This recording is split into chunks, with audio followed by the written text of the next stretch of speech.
আবার একটা mini blog নিয়ে এসেছি। অনেক দিন পর এসেছি, কেন একটা প্রবলেমের মধ্যে ছিলাম। তো দেখো, তোমাদেরকে দেখাচ্ছি কি কি বাজার এসছে। আমার ব্যবসাটা খুবই এখন বড় না, অনেকটাই ছোট।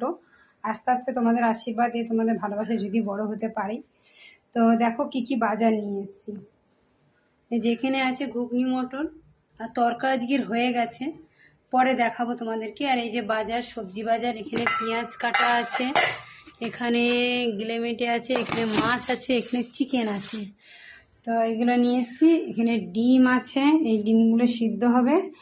আর এই যে এগুলো ধোকা ধোকা হবে, পনির হবে, সব নিয়ে এসেছি। তো নেক্সট রান্নার পরে সব বাকি ভিডিও তোমাদেরকে দেখাবো। তো প্লিজ ভিডিওটা ভালো লাগলে লাইক কমেন্ট শেয়ার করো। আর আরেকটা জিনিস এখানে হচ্ছে আটা, এই যে আটা, বিরিয়ানির চাল, ময়দা,